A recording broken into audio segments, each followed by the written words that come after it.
rare and balanced view on politics in today's world.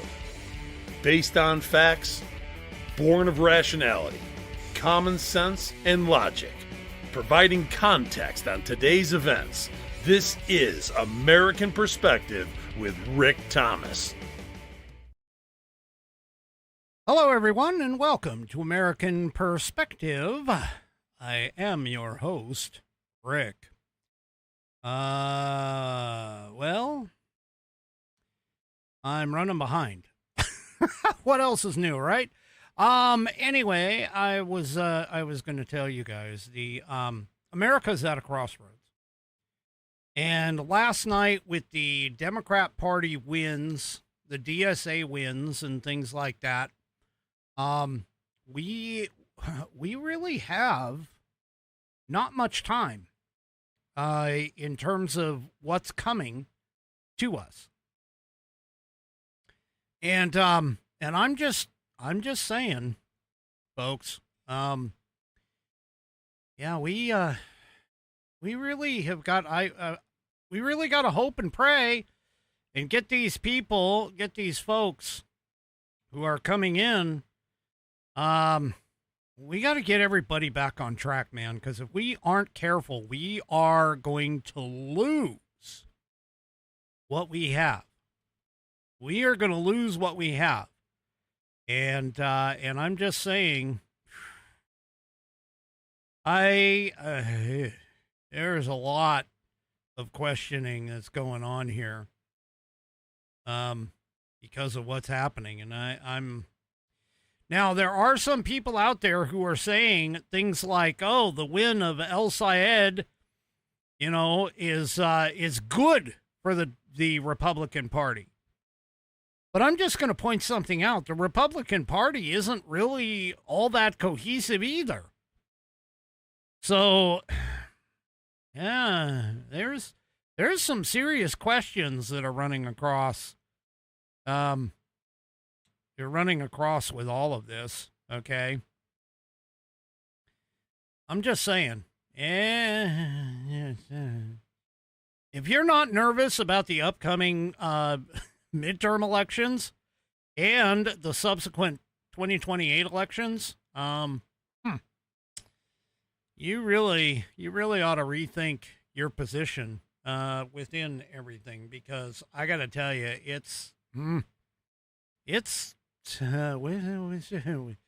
we got some serious questions to go on here. I got a lot of that tonight. Plus, and that pretty much covers it. Plus, Mike Rowe, man, I got to tell you, this guy, I really like him. I don't watch him all the time, but I got to tell you, his common sense and fact-based responses to all of his supposed haters of all this. We're going to go through a little bit of that. Plus, I had a conversation with an individual who is attempting to try and tell me that even moderate Muslims, all they want to do is go to work and come home and all of that stuff. And I got to tell you, no. That's not the case. You may think that. They may try to teach you that. And it's not, understand, it's not hating on Muslims. I'm not hating on you. I'm not saying that, you don't deserve the right to live in peace and harmony. The problem is that even you moderate Muslims, even the quote unquote moderate Muslims, man, I'm telling you, you guys, it's your religion. Your religion itself is the pushy side. You couldn't possibly, in a normal capacity, you couldn't possibly be in charge and live peacefully with Christians and Jews or any other. And it's not hating on you. It's not hating. Okay, I'm not hating. I'm just saying it's just a fact. It's a fact of life. It's a fact-based observation.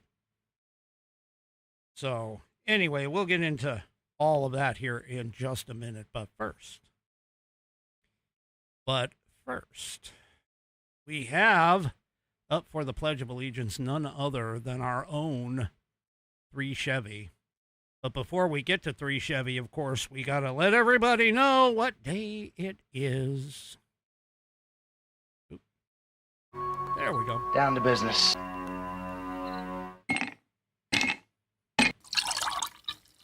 That's the nectar of the gods, baby.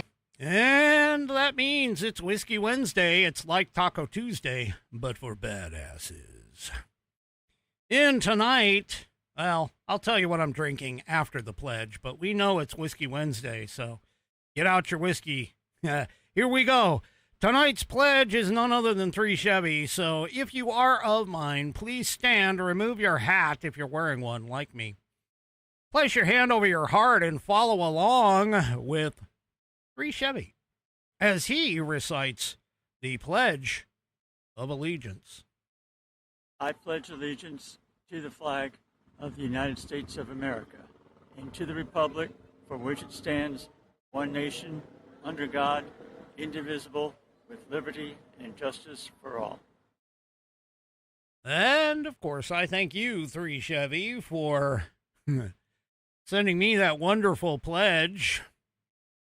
If you would like to hear your rendition of the pledge played here on the program, all you need to do is record yourself reciting or performing the pledge in your style. Take that audio file, video file, whatever kind of file, and attach it to an email. Send it off to me. Send it to fans, F-A-N-S, at AmericanPerspective.online. That's fans, F-A-N-S, at AmericanPerspective.online. And I will get you into the rotation. I have 25 of these. I'd like to have 26 by the end of 2026. So if you haven't done yours, please do so at your earliest convenience. If you utilize your phone to record, you can use the share option. That's the S-H-A-R-E option. And you'll be able to send it off to fans at AmericanPerspective.online at that point. And I will get you into the rotation as quickly as possible. All right, let's talk about tonight's headline sponsor. Well, wait, before I go there, tonight's whiskey drink is the Buffalo Trace. There you go. Buffalo Trace for the Kentucky Straight Bourbon Whiskey for tonight. And, of course, that is in none other than the True Grit Roots Network glass in the nice, fantastic red, white, and blue right there. There it is. My partner's got a tattoo of this on his arm. Anyway, and it comes with the requisite stones, because there you go. It takes stones to drink with whiskey.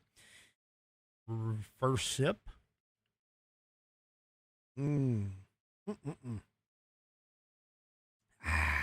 Smooth. All right. You know, I forgot to tell you at the end of the show, you know, for the pet of the week, tonight's pet of the week is all mine. I have pictures of my brood, with the exception of one. One of my horses, unfortunately, we don't have a lot of photos of him. So that's okay. We'll hang on to him for next week. He'll get his own. He'll get his entire own. I'll tell you the full story of him, the whole 9 yards. Anyway, we'll hang on to him for next week. But the rest are going to make an appearance tonight. So there you go. All right, tonight's headline sponsor being TGRN. Gotta push it, baby. Gotta push it. That's right. Burning Rock and Radio. That's right. BRNR, where rock still burns. Now, ladies and gentlemen, BRNR is the flagship flamethrower for the True Grit Roots Network, blasting rock from the 60s all the way through to the early 2000s with zero corporate fingerprints. This is the sound of vinyl heat, true amp grit, and the generation that never asked permission. It's radio with a feral attitude, made for Gen X and boomers who still crank the volume instead of just scrolling past life. Go and check out BRNR by going to tgrn.net. That's tgrn.net. And I got to tell you, here you can listen to BRNR and, of course, our signature channel. Well, signature meaning it's signature of Dallas Moore, the Dallas Moore Outlaw Radio. Hey, you guys heard it last week first, man. That's what it is. You guys heard it last week first. BRNR, the launch. And I know you guys asked a lot of questions when I launched it, or when I was talking about the launch last week. Man, I haven't gotten any single request. You can send a request if there is a group, song, whatever that you guys have not heard. Send a request to info@tgrn.net. That's info, INFO, @tgrn.net. Send an email. Tell us what your favorite bands are, and we'll get them from the 60s all the way to the 2000s. And we'll get them into the rotation as quickly as possible. So here, for an example, hey, we got Bob Seger and the Silver Bullet Band playing right now. And you can listen right through. That's right. Right through the web. There it is. There's Bob Seger and the Silver Bullet Band playing live right now on BRNR. Hey, you want to check out some of the ones that we've been playing? Well, there's Foghat, Eric Clapton. We have Jeff Beck. And I saw Foreigner earlier, the Allman Brothers Band. I know that we have AC/DC. I know that we have, man, I just forgot it. Motley Crue. I know we've got all these other hot bands. I think I've even thrown in some Journey in there, or I'm going to. I can't remember if I did or if I'm going to. But yeah, we've got everything. Chicago. I put Chicago up there. Whether or not it gets played, I don't know, because I'm not in charge of the playlist. But I'm sure it's being played. Guns N' Roses. That's right. GNR, man. I have put up some November Rain and some I don't think I put My Michelle up there, but I know that like something that came off of Appetite for Destruction and some of the others. Yeah. GNR, there's a bunch of them. So, hey, if you got a band that you want to play, okay, go and grab it. Now, the sad part about this is, right now, the app in the App Store, if you already have what is formerly known as the Walter Trout Blues Rock Radio app, it should update on its own. Okay, that should update, and it's the same exact app. So if you have the Walter Trout Blues Rock Radio, which it might show up as BRNR by TGRN.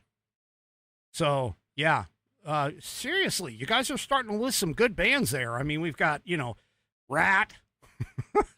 We got the Ramones. There's a bunch of them in there. Yes, and yes, George Thorogood. I heard a George Thorogood song here not too long ago. So George Thorogood in the, I think it's the Destroyers, isn't it? George Thorogood and the Destroyers. Yeah, I think I've seen or heard it there playing. So yeah, go and check it out.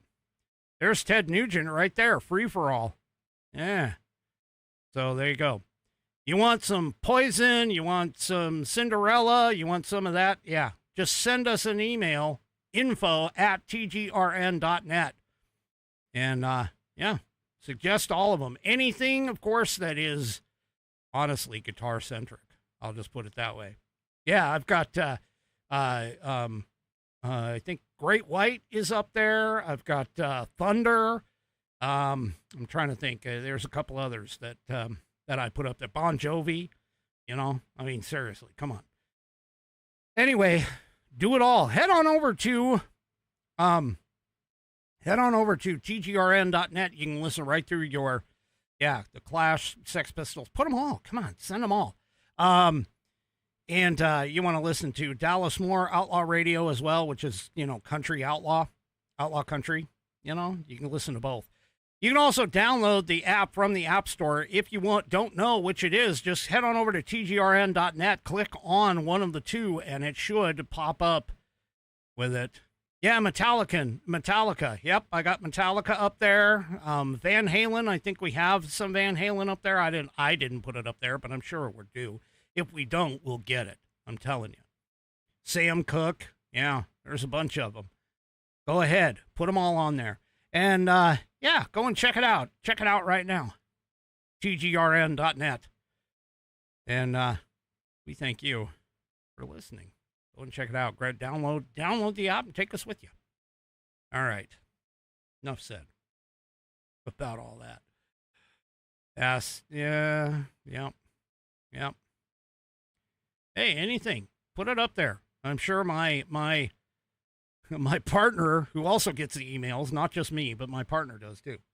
And he will go around and get them. I mean, he's been purchasing songs for quite some time. Just so you know, we like to purchase the songs and we pay royalties on everything. We pay all of the artists the royalties and everything else. We don't do a lot of what the internet does, which is, scrape it or, take it away or whatever. No, we want to make sure these artists are paid for their music. Anyway, go and check it out. tgrn.net. All right. That stands for True Grit Roots Network, based out of Austin, Texas, by the way. Okay, well, as I pointed out earlier in the show, the progressive El Sayed wins Michigan's Democratic Senate primary. Now, what's interesting about this is the Cauchy, which is one of the prediction markets. Okay, so you have Poly Market, you have Cauchy, you have some of the other ones. Yeah, guys, seriously, quit putting it in the chat. Put it in an email. Send it off to info@tgrn.net. All right. So, El Sayed wins the Michigan's Democratic primary. And yeah, it's, hi, Judge Wild. Here's the thing, guys. The Cauchy markets actually showed that his opponents, one of his opponents in particular, the 4-term Congresswoman, had a better predictive outcome in the actual midterm election than this guy does. So this guy, even though he's a progressive, see, this is how this works, man. You go and you can find a voting block that will vote for you. And that voting block, then you kind of build this coalition. If you already have a voting block, and believe me, this voting block that he started with, it was all, the Muslims in Michigan. Let's just put it that way, okay? And this voting block, let's say it started off at like 200,000 votes. Well, you can build a coalition from that. You can build the coalition from that, starting off with a good foundational base of 200,000 voters, and be able to overwhelm in a primary because you started off with a pretty good base of voters in the beginning.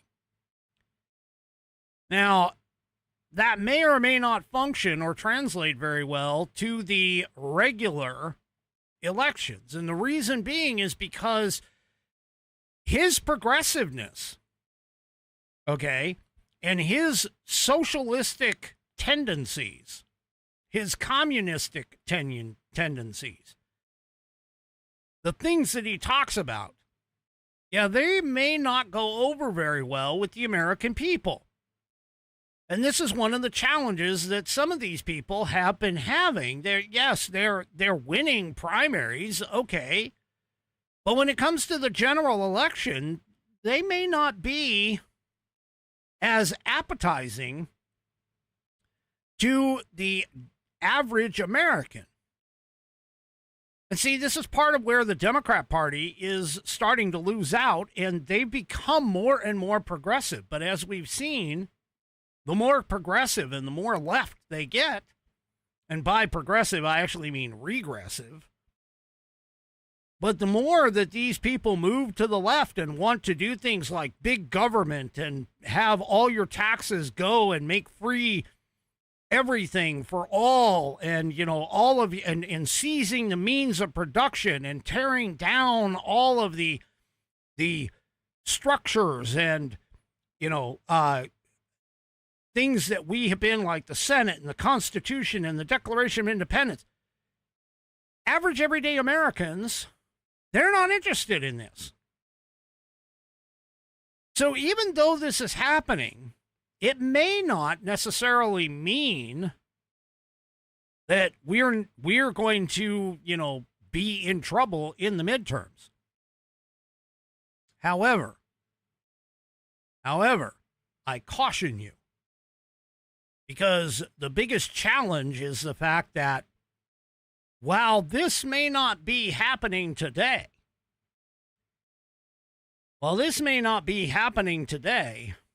the longer and the more powerful these people get, the worse it's going to be in the future. And the worst part of all of this is the fact that even some of the quote-unquote more moderate Democrats,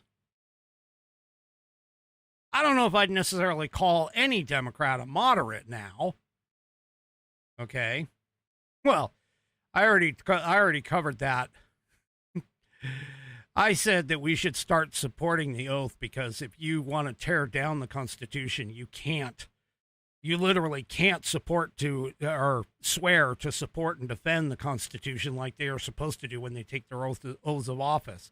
So in my personal opinion, they need to, enforce the oath and just say, look, you guys can't enforce. If your position is you got to get rid of the Constitution, then you cannot swear an oath to support and defend that same document. So they shouldn't be allowed to assume office for it. That being said, that's not going to happen because, of course, the Democrats won't back it. And the reason why is because these Democrats, you've got to understand, the coalition that is being built has only one goal, and that is to get rid of the system. Meaning to get rid of how America stands today. Okay? That's the problem. That's the issue. That's the challenge with these people. You have the Islamofascists. You have the, the DSA, which is, they call themselves Democratic Socialists. You can't be both. Regardless of what they say, they're just literally socialist, communist, Marxist. That's it. And then you have what you would be considering the standard Democrats. And the standard Democrats, man, they're afraid. I mean, here's Chuck Schumer. He backs him. He's backing El Sayed after after this guy wins the Dem nomination. Now, don't get me wrong, okay, but all of these Democratic Socialists, they have all stated, hey, we're coming for you. You're in the Senate. Now, think about this. This guy is a Democratic Socialist. He's part of the DSA. He's a progressive. He's a guy that wants to destroy the system. Well, one of the main claims of the DSA is to destroy the Senate. So he's attempting to get elected to the very body that he wants to destroy. Folks, I don't know how much more clearly I can outline it for you. These people are the Trojan horses that are coming here and attempting to get rid of the very culture of Western civilization. That is their point. That is why they are here. They want to destroy America. And yet here we go. We have all of these people who are, voting for them, who are just basically like, yeah. I mean, why not get rid of capitalism?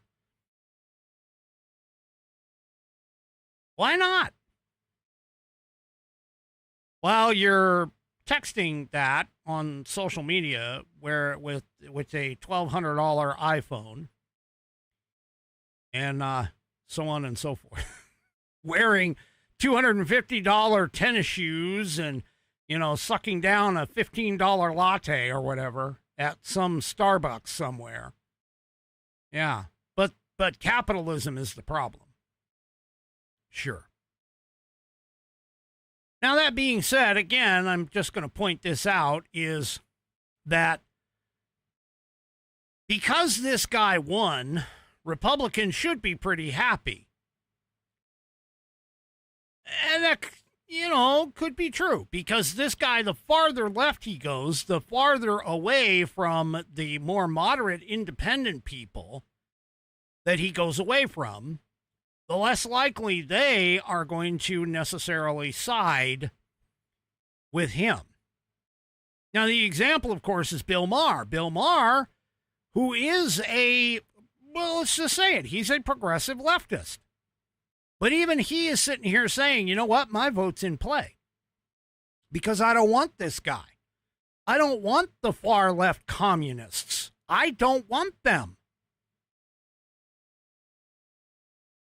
He's like, I don't want to be a part of that party. I mean, look at the Raging Cajun. He's like, oh yeah, if El Sayed is going to be the face of the party, I'm not going to do it. Yeah. This is potentially scary, though, because regardless of what you may think, you got to remember, and I actually posted a video of this on I believe it was Facebook, where there was a statistical analysis done. And again, that whole thing where Joe Biden all of a sudden in 2020, counting stopped, and then boom, they ended up having an entire, we're talking like hundreds of ballots, where not a single one went to Donald Trump. That is statistically impossible. Especially when you have a trend line that's showing you that, well, that trend line is going in a certain direction. In this particular case in 2020, Trump was winning the trend line. And then all of a sudden, Joe Biden, in the middle of the night, got a dump. And every single ballot went to him. This particular video of it actually happening, but they pointed out, this is statistically impossible for it to happen. Well, the other pleasing thought that you should have with all of this, I don't want to be all doom and gloom, but here's the other thing. The other pleasing thought that we should have with all of this is the fact that even though he won, he only narrowly beat out Haley Stevens. And you need to understand that by narrowly beating her out in a midterm election, which, again, trend lines, folks, midterm elections tend to be low voter turnout. And so you could look at this and you could say, well, hey,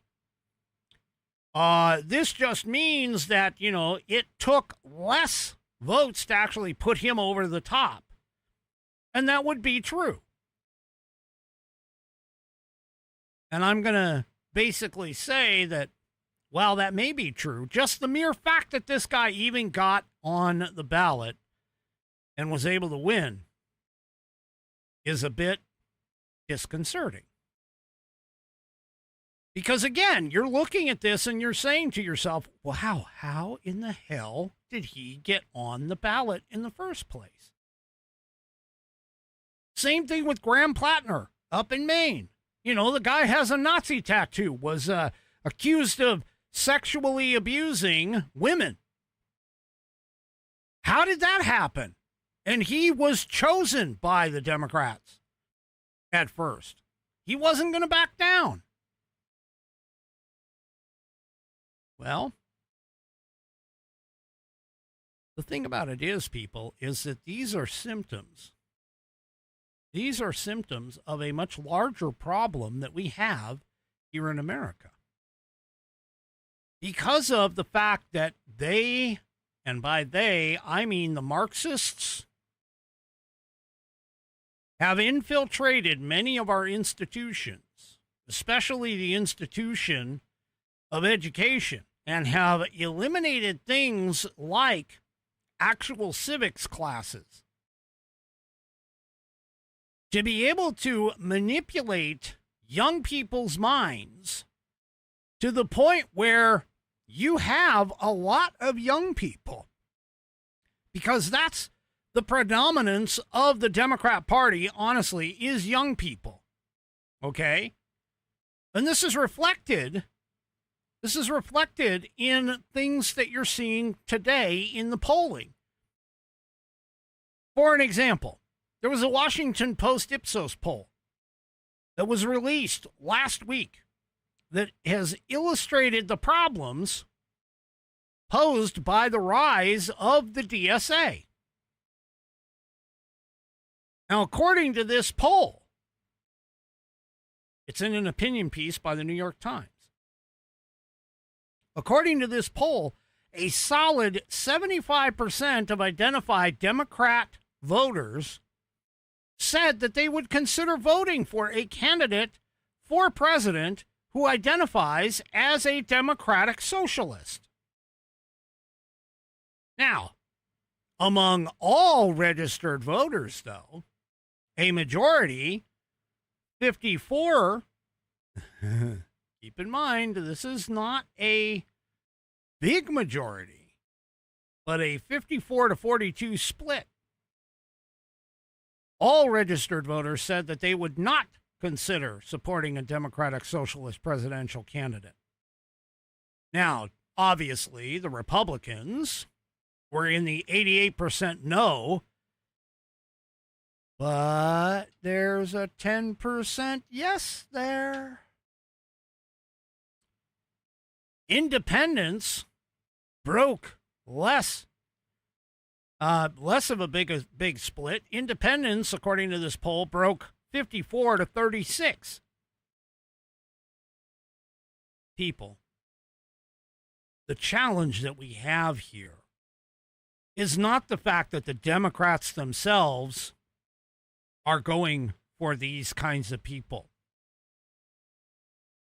The fact is that we have people, even within the Republican Party, who are apparently considering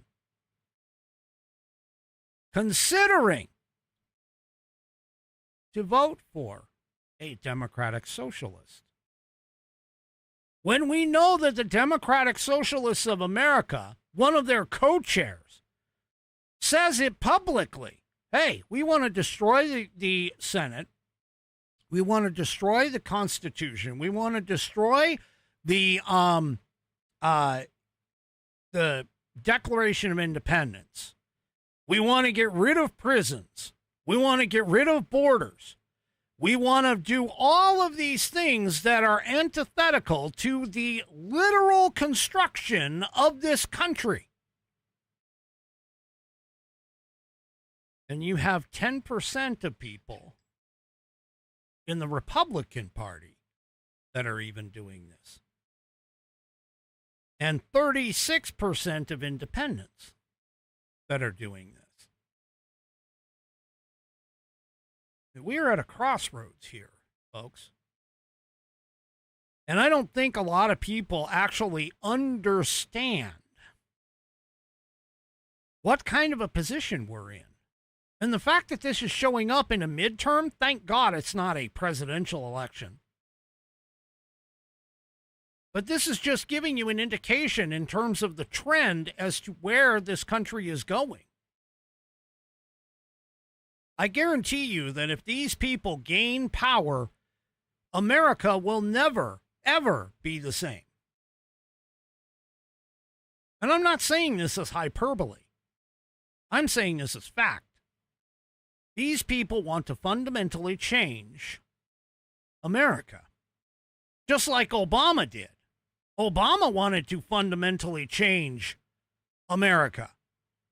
But at least Obama was smart enough to do it under the surface and not so much bring it out into the open like these DSA folks are doing. But it's happening, people. It is happening. And by the way, this coalition of folks is including all kinds of people that we would understandably never usually associate with, such as the communists, the Marxists, the Islamists. These are all people who are literally against everything that America stands for. They don't want an America. They don't want a Western culture. They definitely don't want capitalism, which has brought this country from essentially the Dark Ages in the 1800s to become the greatest country this planet has ever seen.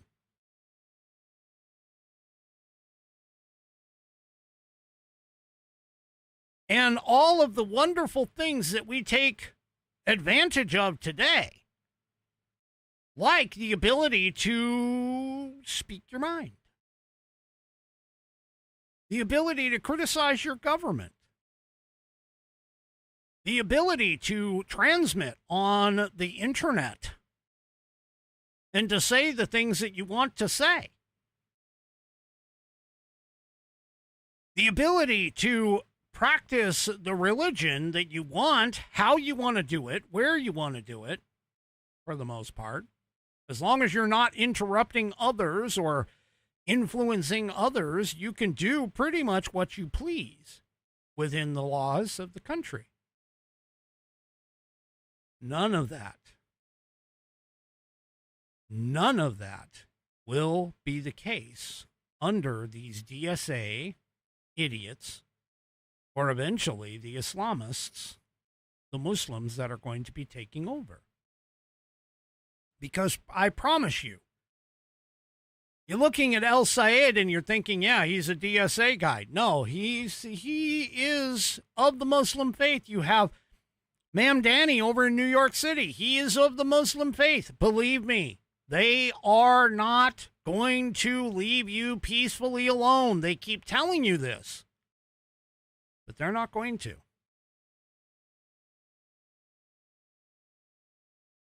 And I'm telling you, yeah, I'm not looking forward to this. And some of these Democrats, these more moderate Democrats, by the way, the more of these Democrats that are out there are starting to sort of like, oh, hell, we've gone a little too far. For an example, New Jersey Democrat Representative Gottheimer says that the Democratic Socialists of America are trying to hijack his party. Now, he is out of New Jersey. He's a leader of what's called the Blue Dog Coalition. He's a member of the House Intelligence Committee. And he's accused the Democrat Socialists of America of trying to hijack the Democratic Party as a means toward advancing their anti-American platform. He's just now figuring this out. But I promise you, this has been coming. Now, Gottheimer told Fox News on Sunday that the DSA are not Democrats. Their platform, he says, is incompatible with the Democratic Party's platform. He says, obviously, I'm a very proud common sense Democrat, and I don't think DSA members are Democrats. They're socialists. Right? And I'm all for them having their own party if they want one, but if they're trying to take over our party, that's unacceptable to me. Gottheimer said this on the Big Weekend Show. He pointed out that the group has expressed support for the Communist Manifesto at their conventions. Says they're anti-American, anti-cop, anti-national borders. And he's not wrong. Mayor Mamdani over in New York City has literally quoted the Communist Manifesto in what was essentially prettier words. But they are looking to seize the means of production. They don't want capitalism. They don't want success. And when you try and ask them questions about this and corner them, they deflect. They don't answer the question. And while those of us who have weak brains, meaning that they don't have two brain cells to rub together in order to even have a thought, because they can't muster up the energy to figure this out on their own, they're all sitting there dumbly going, well, yeah, this is great. I don't have to work. But they don't seem to understand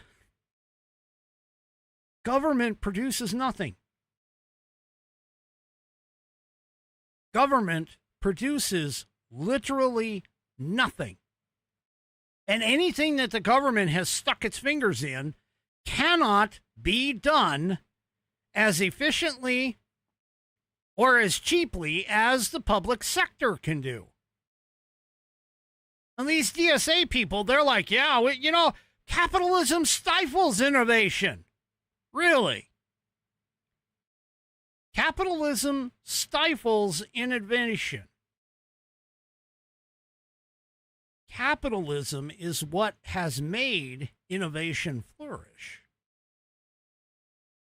Because being able to create something that has never been created before and provide that to the masses for a fee and enrich your own life is exactly what has gotten us all of these wonderful things, such as the toilet, the indoor toilet, indoor plumbing,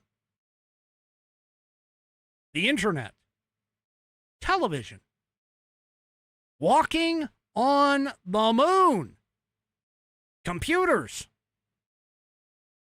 and even going so far as data centers and AI. All of this stuff has been due to capitalists and their ability to reinvest their money into innovation and either improving existing products or creating something that nobody has ever done before.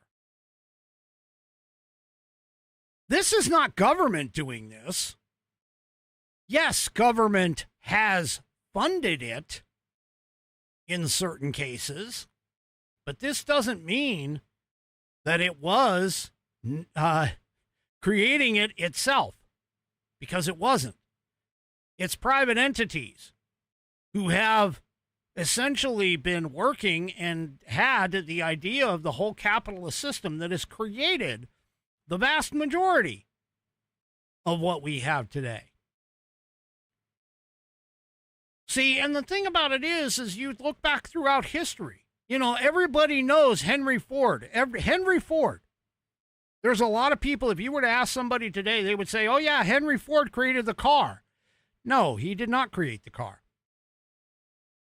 The car was already created when Henry Ford came onto the scene. What Henry Ford did was Henry Ford made it efficient and economical to build the car. And by doing so, he made the car become much more affordable and within reach of the masses of the country.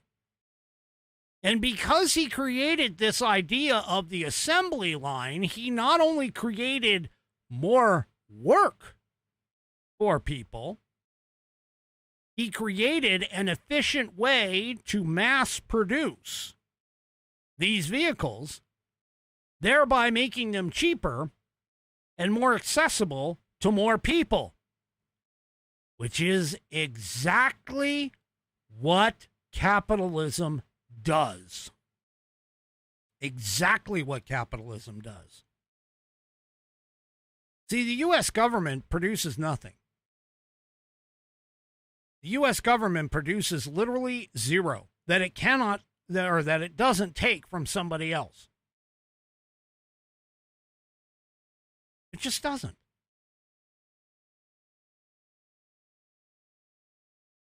So, go ahead. Sit there and argue on your freaking iPhone.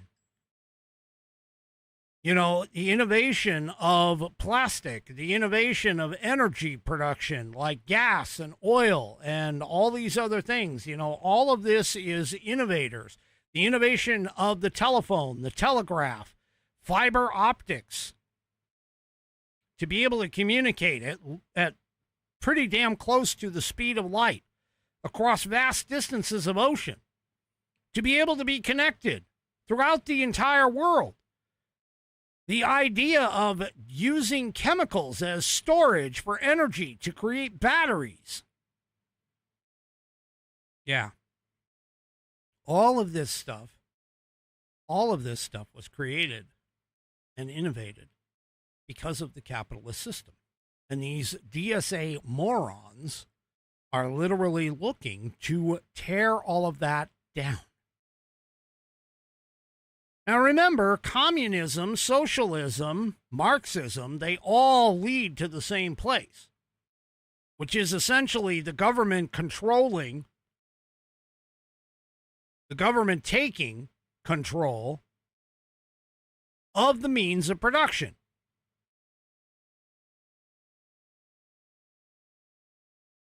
Well, Mike Rowe apparently made a comment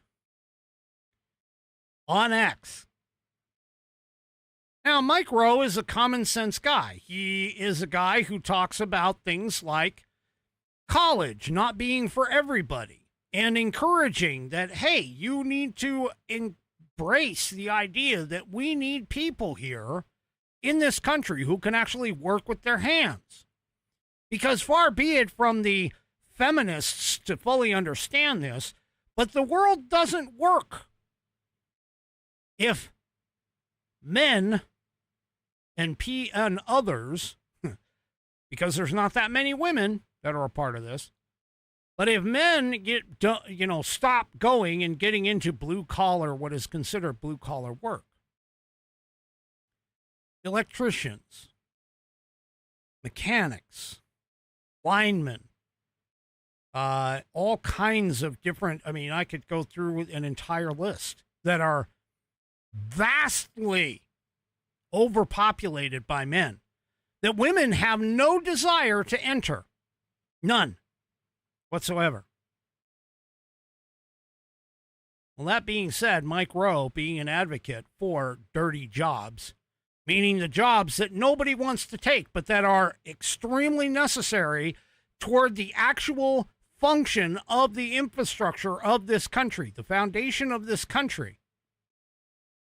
Well, he made a post, apparently. And by the way, Mike Rowe is he is polite. He is generally non-confrontational. He doesn't fly off the handle with these idiots. He's practical. He's intelligent. And he's not afraid to actually use his celebrity to be able to stand on controversial topics and take the proper common sense approach. He champions America and Americans, making it one of his life's missions to help young people learn the trades to keep the nation humming along. And honestly, he's got away with words. So here recently, and by the way, he doesn't have a problem with posting the truth. So here recently, he posted a video of Bill Maher, who was taking the Democrats to task for welcoming the communists into their party. I mentioned that video where Bill Maher was basically saying that, he spit out, and I played it just the other night, where he shocked his audience by playing the Democrat Socialists of America's words right back to them. And there were people in his audience that I don't think that Bill Maher's audience, while they may be Democrats, I mean, they're not exactly stupid per se, but I think a lot of them are like hearing this stuff for the very first time. And there was a lot of gasps from the audience. There was a lot of like, oh my gosh. And there was a lot of silence there because they couldn't believe what the DSA was actually putting out in their public conversations. So Mike Rowe, after posting that, he urged Democrats to speak loudly and clearly against an ideology that has been proven demonstrably to be a really bad idea.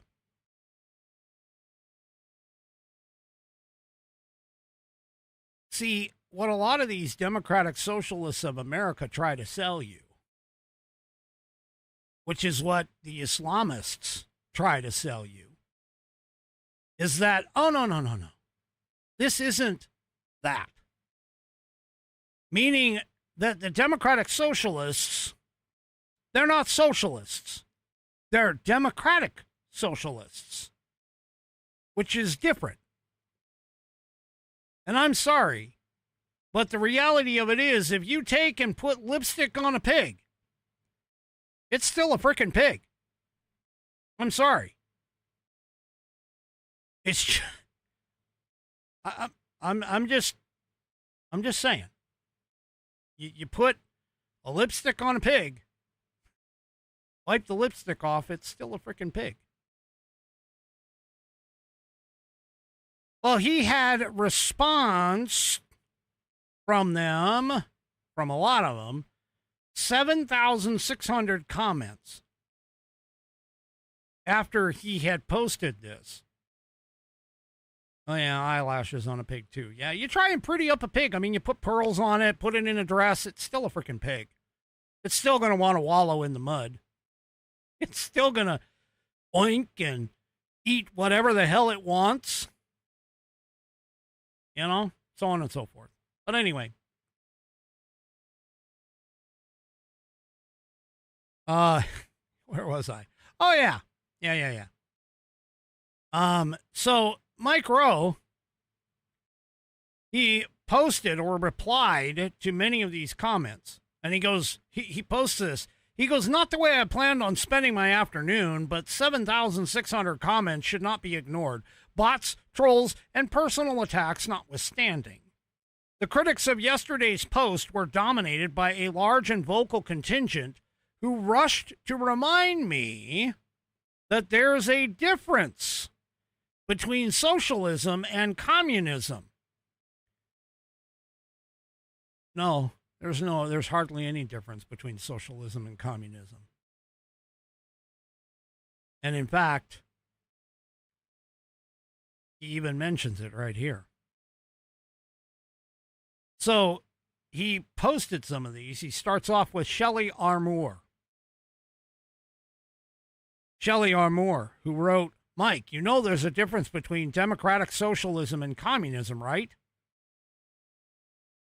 And he goes, yes, Shelley, I know there is a difference, And I understand what the difference is. The larger part and the fundamental flaw with your comment is that you seem to believe the candidates within the Democratic Socialist Party are both Democratic and Socialist, simply because that's the name of their club. And he goes, well, maybe some of them are. I really couldn't say. What I can tell you for sure is that more than a few have called for the complete dismantling of capitalism, free markets, representative government, property rights, borders, police, prisons, and the Constitution in general. My post referred to them, as well as a number of elected Democrats who have agreed to campaign on their behalf, including California Governor Gavin Newsom, who said the Democratic Party must accept the DSA in order to take back Congress. His words, not mine. Now, I'm just going to point something out to you. Mike Rowe actually said the truth, which there is no difference. Folks, if you look at what the DSA, who claims to be Democratic Socialists, and all they really are is totalitarian. They want to get rid of everything that the Western culture has. Everything. They want to get rid of all of it, especially here in America. That's not democratic.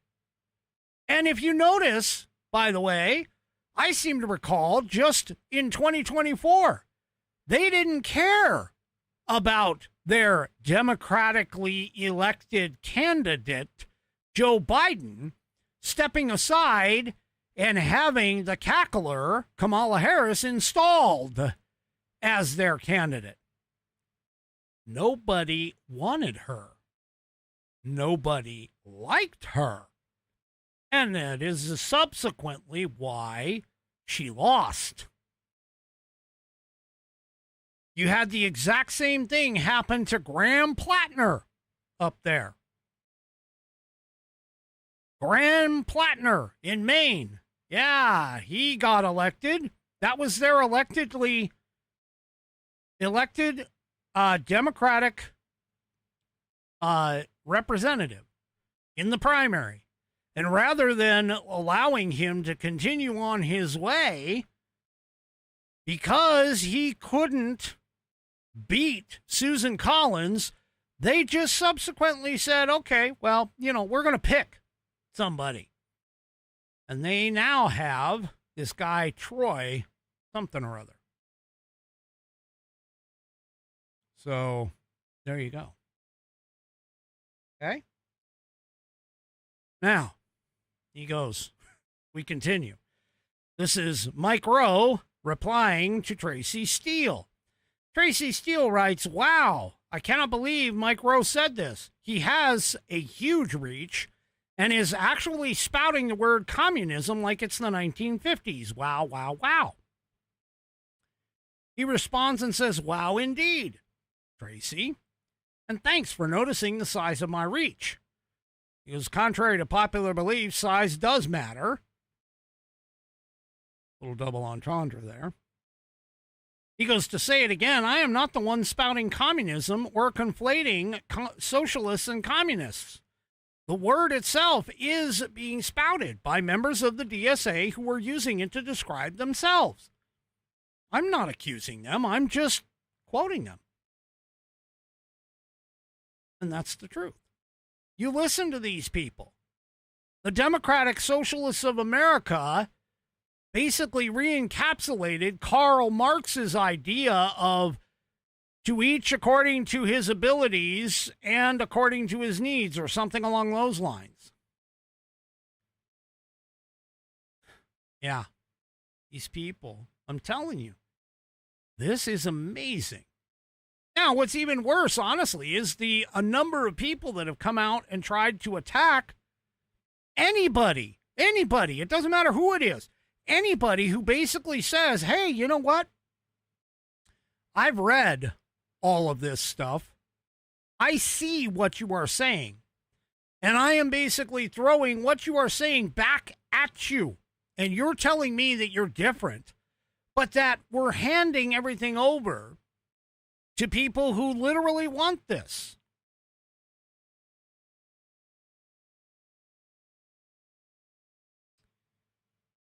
Mike Rowe responds to John Engels. John Engels says, "Hey, Rowe, what is the difference between the communists who want to run the country and the Nazi fascist who currently is?" Well, first of all, he's not a Nazi fascist, but I'm not Mike Rowe. Mike Rowe replies, "Several differences, John, but the only one relevant to this conversation is the fact that the communists currently running for office have clearly identified themselves as such. They do not dispute or reject the label. They embrace it. It is who they are, who they claim to be, and who they want to be. The president, on the other hand, has never claimed to be a Nazi or a fascist. That doesn't mean he isn't, but it's worth noting that he has rejected the accusation outright. Obviously, you are entitled to that opinion and the right to share it publicly, thanks to our Constitution. Unlike in a fascist, Nazi, or communist regime, also worth noting, Nazis and fascists are not the same thing." Nazis and fascists, yeah, they may not be the same thing, but they are in the same realm and cloth, I'm just saying. Because fascists actually came out of, believe it or not, fascism came out of socialism and communism. Benito Mussolini, is the one who created fascism.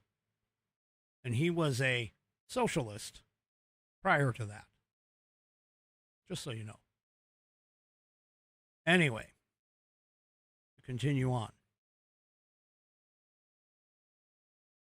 Chris Townhall writes to Mike Rowe, "Kind of like how the political right didn't shut down the extreme rhetoric coming from their candidates." Mike replies, "No, Chris, not like that at all.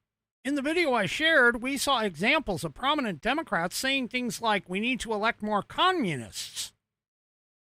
Mandani himself literally treated each according to their need, each according to their ability."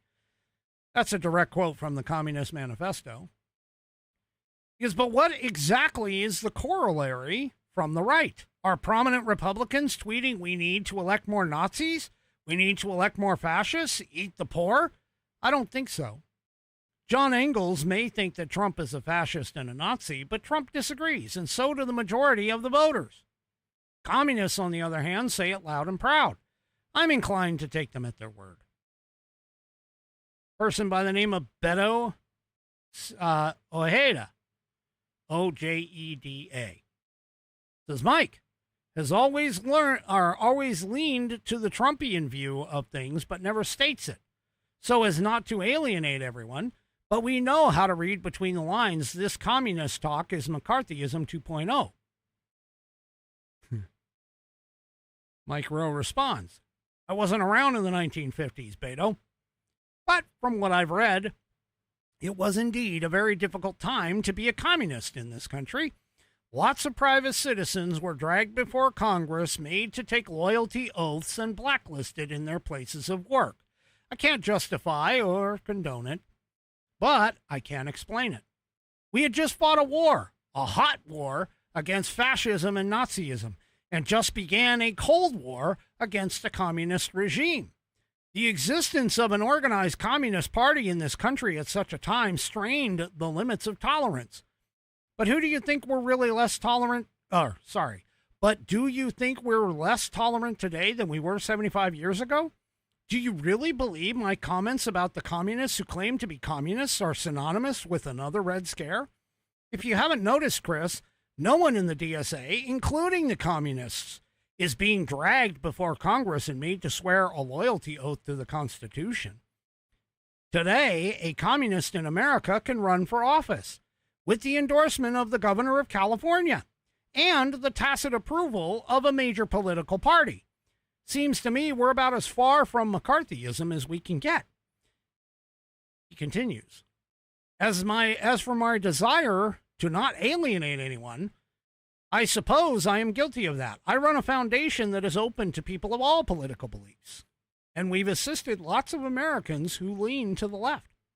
I also know for a fact that many Democrats have supported micro works historically, and I have no desire to run them off. But do you really have to read between the lines to understand where I'm coming from? True, I've never endorsed a candidate or publicly encouraged people to vote, but I've been very transparent about the fact that I'm a registered independent who favors policies and programs that often align with conservative principles. Obviously, I would not characterize those conservative principles as Trumpian because A, they were around long before him, and B, Trump is not a conservative, and C, I do not agree or support everything the president says and does. So, is it possible, Beto, that your accusation is rooted in the fact that I have never publicly denounced the president to your satisfaction? Is it possible you think I'm a Trumper simply because I've never called him a fascist, a Nazi, a liar, a con man, or a traitor, or whatever else you believe him to be? Yeah. See, folks, this is what I'm talking about. Even I have had this, where people have come on to my social media and been like, oh, yeah, you know, suck Trump's wiener. No, I don't. I just happen to know that Trump, in comparison to the rest, is much more conservative leaning than the rest of the possibilities at the time that Trump came in to play. Anyway.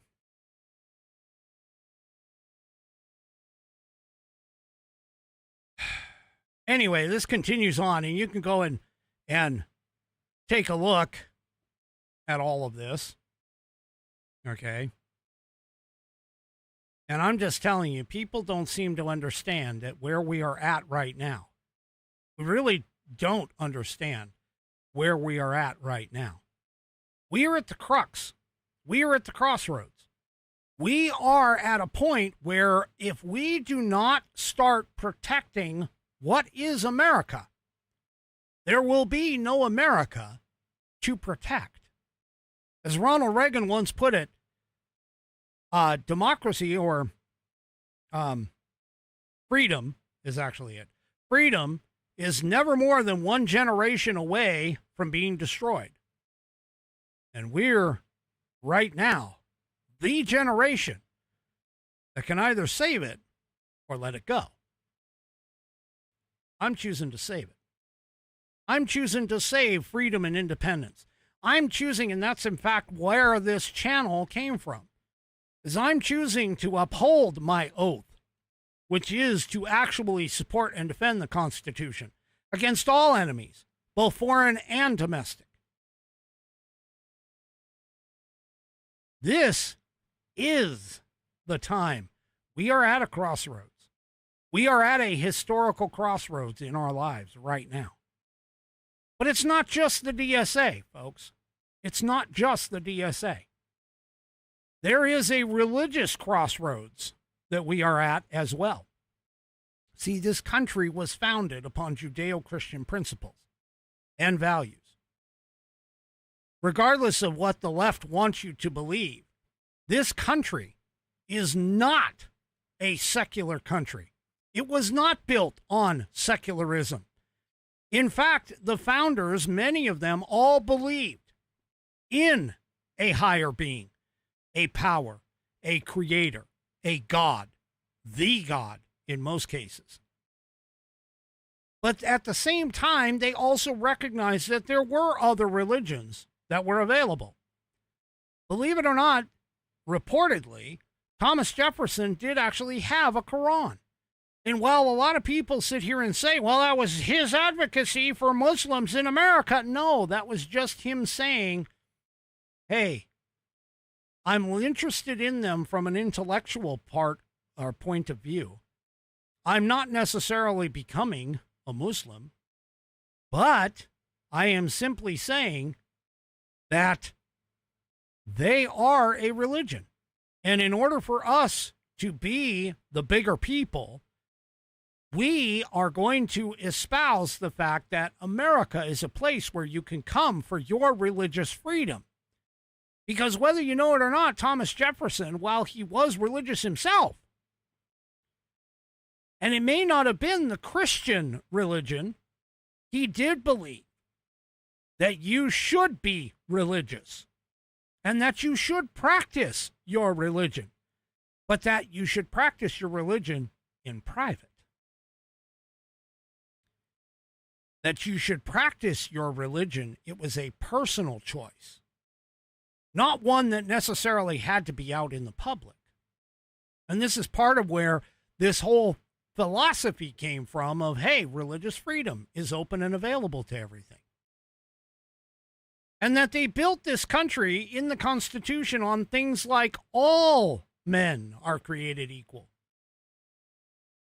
That was a foundational thought process in the Declaration of Independence, which was one of the things that spawned the process of the Constitution, to basically say, we the people of this country create this government that is beholden to the people.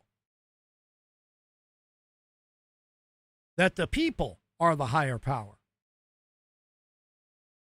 Well, here's a bit of a problem. You want to talk about the idea of any other religions in America?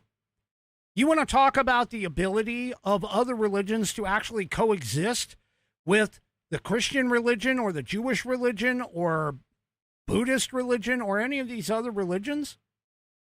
There is a fundamental principle that we have here in this country, and that is that no one individual or no one group of individuals can have any type of government leverage over another.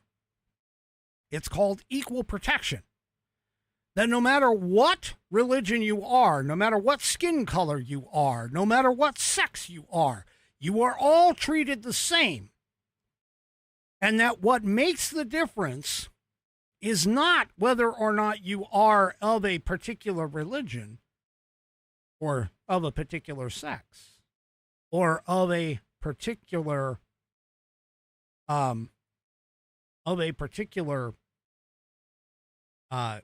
skin color. That everybody's created equally and that everybody is measured on the same with the exception of their abilities. It's called meritocracy. Massachusetts has decided to go away from that thought process. Here in Breitbart, Massachusetts Democrats are pushing for a commission who is going to prioritize hiring Muslims for state jobs. Now, if I don't know what discrimination is, man, here is a perfect example. Massachusetts Democrats are pushing to have Muslims get preferential treatment in hiring. Now, why? What is it that a Muslim has that a Christian doesn't have? Are they inexorably better than a Buddhist or a Jewish individual? Are these state jobs, Muslim religion, tied together? No, they're not. They're not anywhere. Okay? They're not anywhere. They're not any better, nor any worse. They need to be treated the same. But yet here we have this overt act by a state government that is basically saying, hey, we're gonna put priority over this religious group than another. I know a lot of people are going to be sitting here saying, well, you know, Rick, you're really ripping on Muslims. Well, yes, I am ripping on Muslims. And the reason being is because they are the one religion that is, as of right now, attempting to take over the Western world. You take a look at the UK, you take a look at all of Europe, Germany, Spain, all of these places, even here in America. And here's the thing. The Christians, the Jews, you leave us alone, we generally leave you alone. You can do whatever you want to do, and we'll leave you alone. We don't go in and request, and believe me, I've known some Jewish people, okay, who were Orthodox Jews. There's one in particular that I can recall from interacting in my past. And if I were to go and eat pork, for an example, because an Orthodox Jew cannot eat pork, I'm sitting here and I'm eating a BLT one night, and I'm like, hey, you know, I understand, you know, this is against your religion. And he's like, yeah, it is. He goes, I can't eat it. He goes, but you're not Jewish. You're not an Orthodox Jew. And you can go ahead and eat pork if you want. I didn't know it, but they can't eat things like shrimp. They can't eat that stuff. But did he object to it? No. Did he say that, hey, Mr. or Mrs., you know, lunch counter person, you can't put bacon on the menu? You can't put bacon on the menu because I object to it. Or even better yet, Dearborn, Michigan, or New York City, hey, I live in this neighborhood and Muslims think that dogs are dirty. But I live in this neighborhood, so I'm going to tell everybody else, you cannot walk your dog here, even though they live there.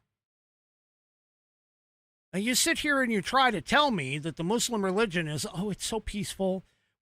All we want to do is coexist. All we want to do is go and you know, do our jobs and everything else. But the minute that Muslims become the predominant party or a predominant group within an area, they immediately start changing the laws and the rules. See, they can't live next to others. And this is the point that I was making in this post. So the Bell County Republican Party, and this is Bell County, Texas. The Bell County Republican Party posted this on Facebook. It says, the First Amendment, Congress shall make no law respecting an establishment of religion or prohibiting the free exercise thereof. And they asked the question, are the teachings of Islam compatible with the U.S. Constitution? Now, I responded and said, no, they're not, because they aren't. Because in the Muslim religion is the only religion. Their desire, their calling, the Quran itself says anyone who is not a Muslim, who does not practice Islam, is an infidel. And that the infidels must be destroyed. Islam is the only religion. It is going to, and their words, it is going to take over the world. They cannot live together in harmony with other religions. And I pointed this out because this person with the name of Kamala Harris's vaxxed fetus, you can just imagine that. They responded and they said, Congress shall make no law, blah, blah, blah. Bell County, Texas Republican Party, should we have a global religion in the U.S., or should we ban a global religion in the U.S. because I have no idea what it's about? And I responded back to them and I said, oh, we know what it's all about. Total and complete domination of all other religions, governments, systems, and ideology. See, you need to understand, Islam is not just a religion. It is literally a complete 100% way of life. There is no government. There is no any of that. It literally encompasses everything. And I said there is zero place for it in Western cultures. And this Kamala Harris, whatever, came back and was like, if your argument that some followers of a religion hold extremist views, then you'd have to apply that standard consistently to every major religion. The Constitution does not carve out exceptions based on fear or stereotypes. And I responded back and said, yet even the moderate wing of Islam discusses the takeover of all religions and infidels. and the sword of Allah.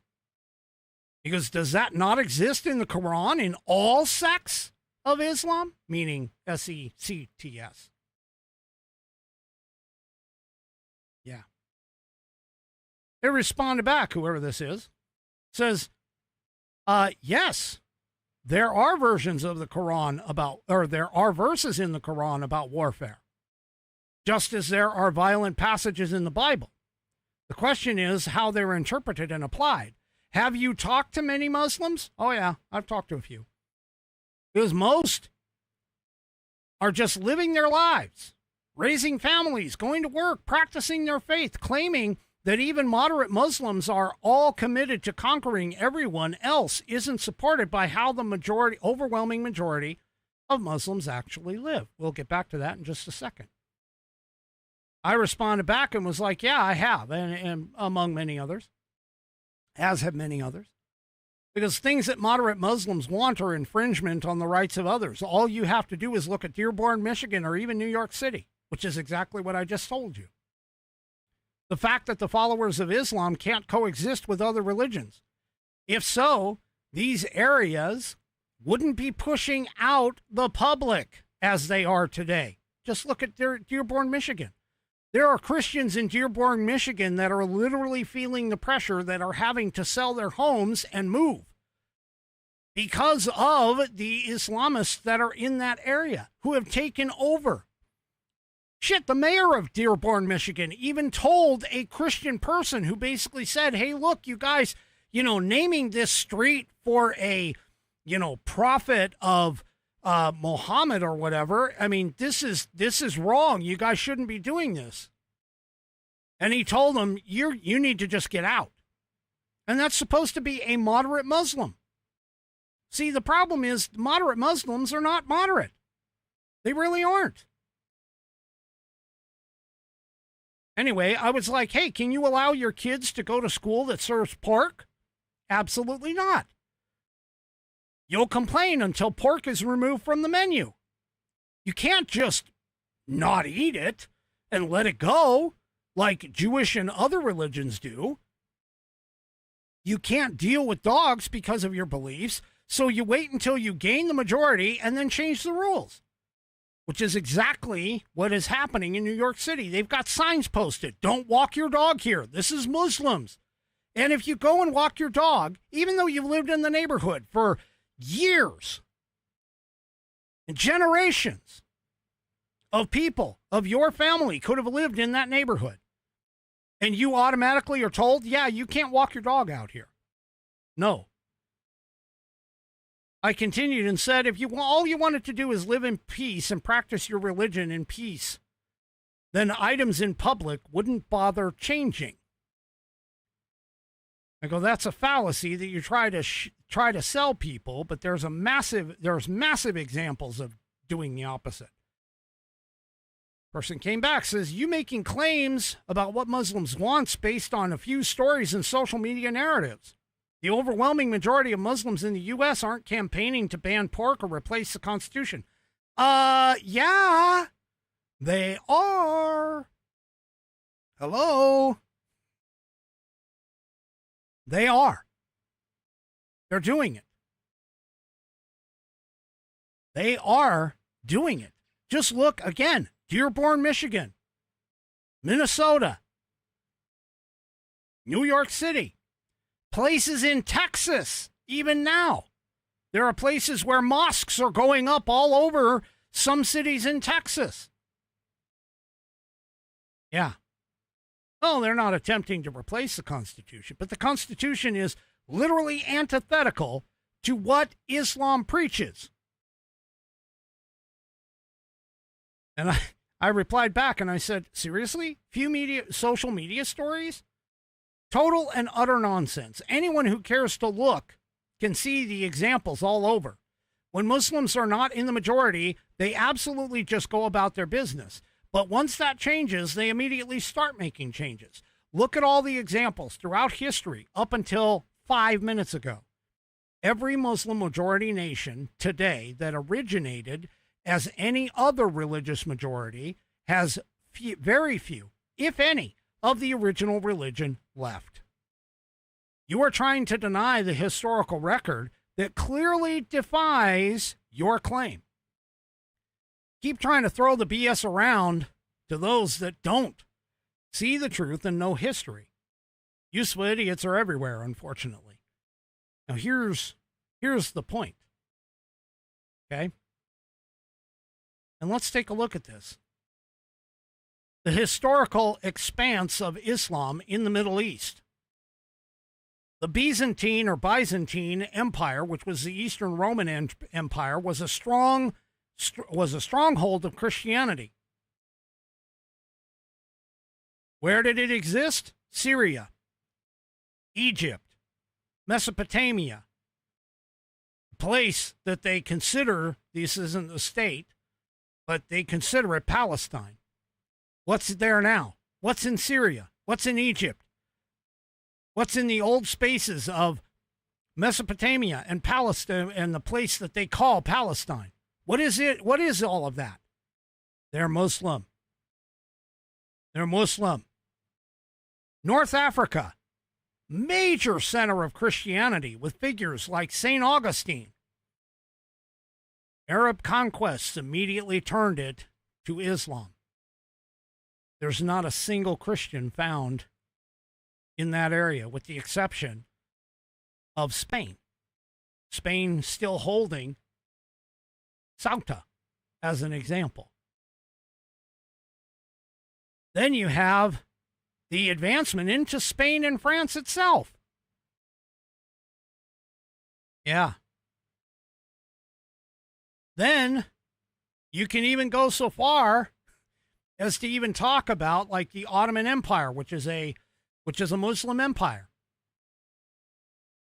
You have the Islamification of the Balkans and Eastern Europe. Serbia, Bosnia, Albania, parts of Greece came under Ottoman rule.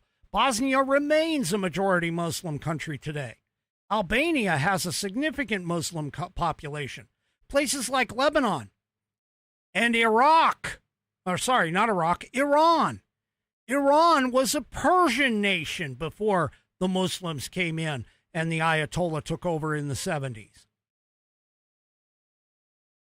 Libya, Tunisia, Algeria, Morocco, they were all Christians, a Christian nation, up until the violent suppression of Christian populations during the Arab conquests. Turkey was formerly part of the Byzantine Empire. It was once the center of Eastern Orthodox Christianity. It's now 99% Muslim. Turkey is also one of the several countries where ethnic cleansing of Christians took place during the Muslim takeover. Muslims cannot live in peace next to Christians or Jews. They can't.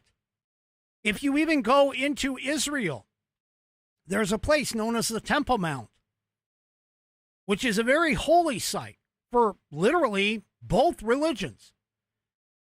But a Muslim at the Temple Mount can pray in the open without any problems at all.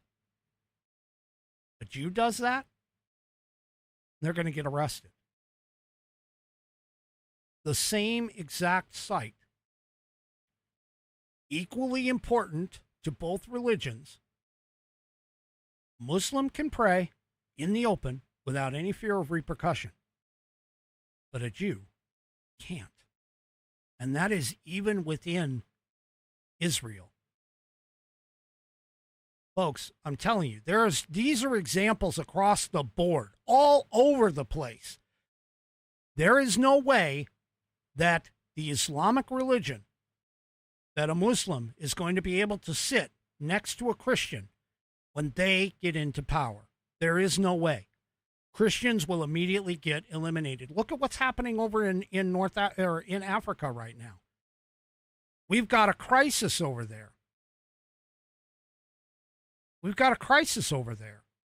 As a Christian, go to any place that is a Muslim-controlled country, even places like Qatar or Saudi Arabia or any of those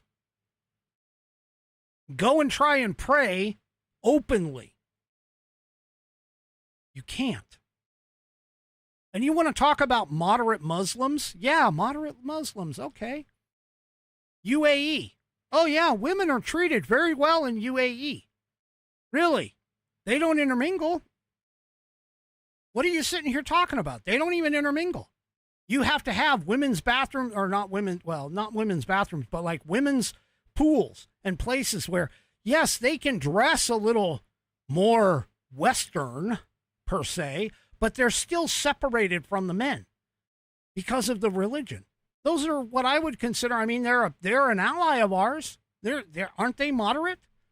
They're moderate Muslims, right? Huh. Yeah. Even the moderates still have to adhere to the rules of the Quran. So don't sit here and tell me this. This is not the case. Now, I'm okay with that. That's just facts. That's just truth. That's just honesty. And not only that, but when you look at the more extremist viewpoints of that religion, they literally are talking about wiping out a complete religion and genocide. When they say from the river to the sea, you don't hear the Jews saying the exact same thing. You don't hear the Christians talking about, we're going to wipe you completely off the planet. See, because all the Judeo-Christian religions and even Buddhist religions, hey, look, we just want to live in peace and harmony. We don't need you to become Christian. We don't need you to become Jewish. We don't need that. But in the Muslim religion, Islam, they are attempting to take over. And here in America, they're utilizing our own Constitution and our own desire to basically say to others, hey, you can do is what you believe and what you do as long as it doesn't interfere with me.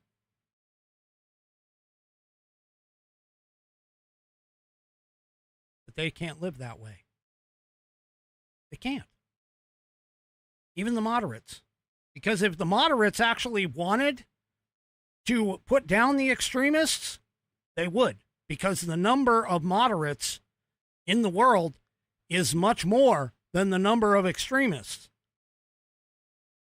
But they don't. So don't sit here and tell me that, oh, it's a religion of peace. It's a religion of, oh, just peace and harmony. We just want to live together. No, you don't. You can't. By your own laws, you can't live in harmony with others. Alrighty, folks, I'm way over my time, but that's okay because I promised you tonight's Pet of the Week.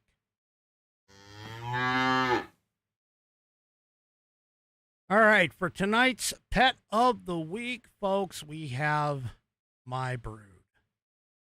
So we're going to start with my very own old man.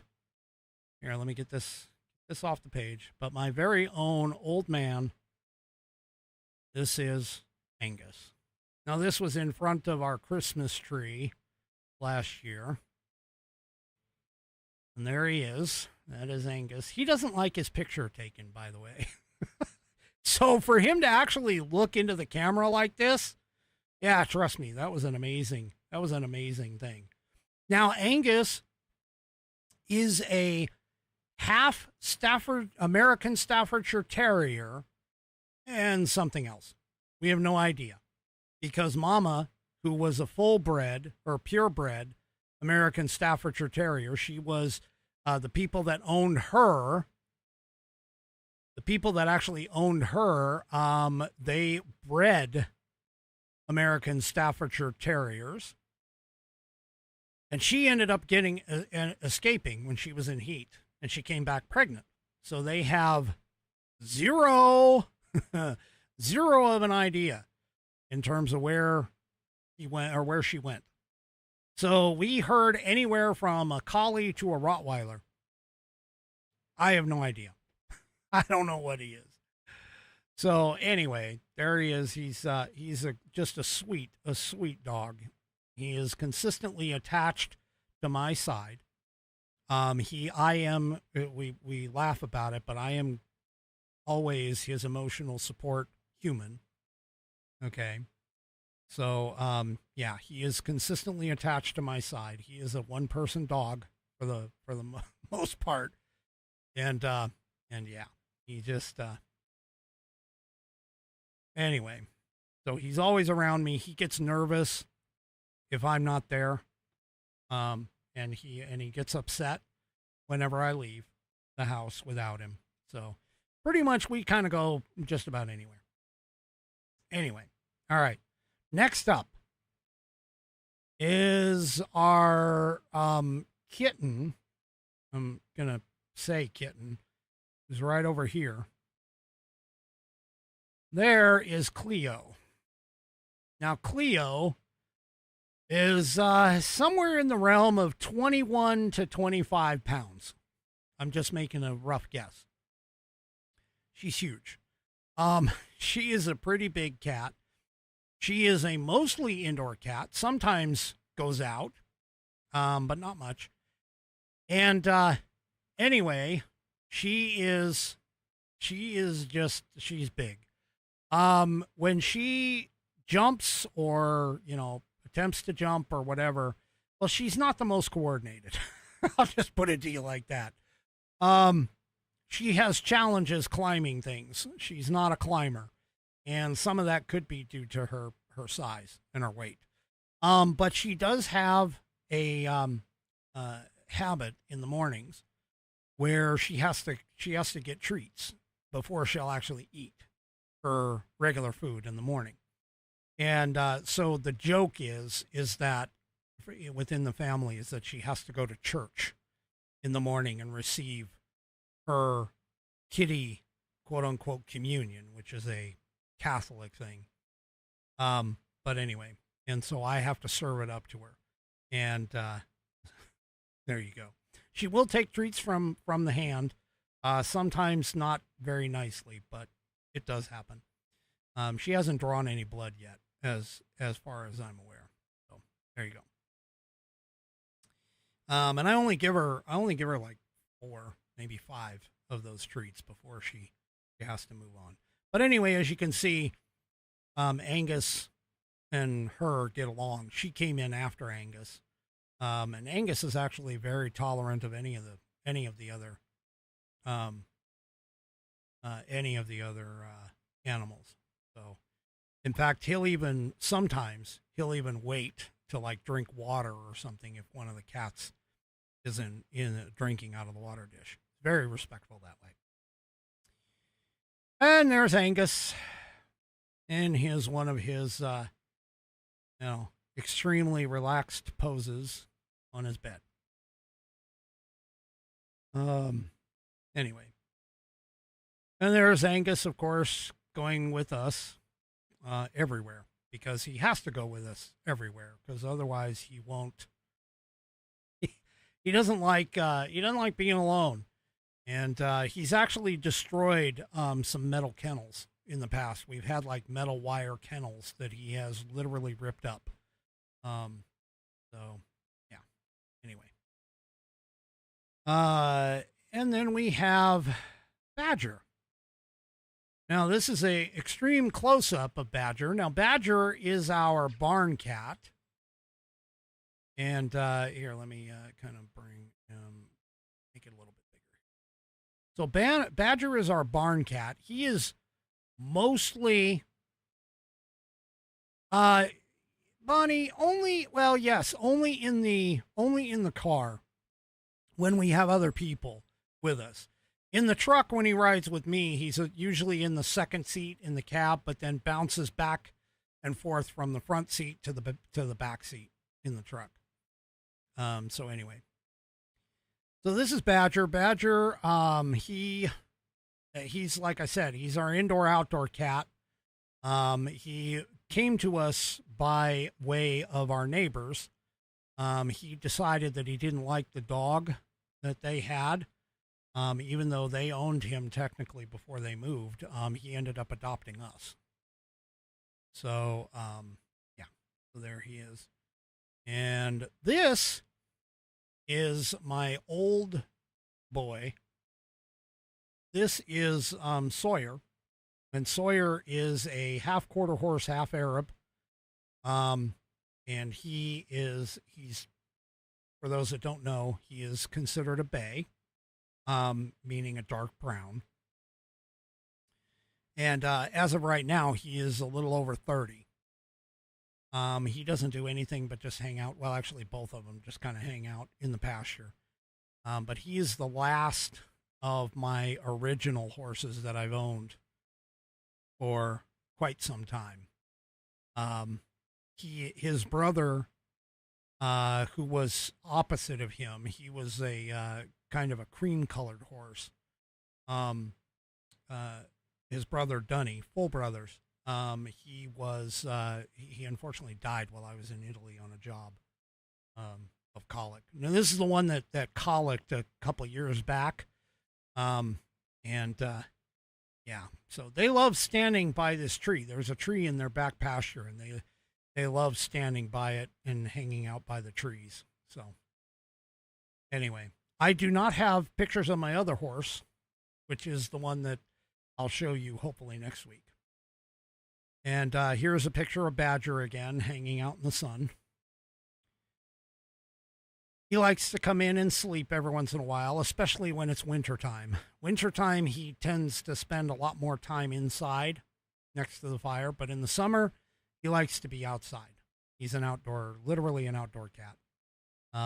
And up until recently, he is 15 now, and up until recently, he was very good at mouse, rabbits, rats, whatever. He was a very good barn cat. He's still somewhat proficient, but he can't go after the rabbits anymore. They can outrace him. But anyway. And there's Cleo hanging out in one of her favorite spots. Again, like I said, she is actually bigger. Badger is longer than Cleo, but Cleo is much heavier than Badger. Badger only weighs about 6 to 8 pounds. But he's like a good 2 inches longer than Cleo is. And there you go. So there's my quote unquote fur family. And that is tonight's Pet of the Week and tonight's show. So if you haven't already, head on over to rumble.com, get yourself an account. It is free. And once you are signed up and signed in, make sure that you search up the American Perspective channel and hit that green follow button to get notified every time that I go live.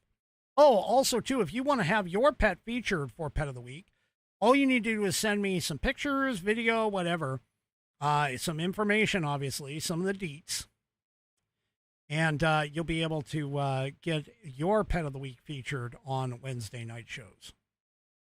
So, as I was saying, do me a favor on your way out. Give me a thumbs up, thumbs down, or a thumb sideways if you're 3 Chevy in an angle across the board, whether it's X, Facebook, YouTube, pilled.net, PILLED.net. Give them a try as an alternative streaming source and social media source. And then, of course, the aforementioned Rumble. We will see you tomorrow night, 5 p.m. Pacific, 8 p.m. Eastern Time, right here on American Perspective. Have a great rest of your evening, and good night, everybody.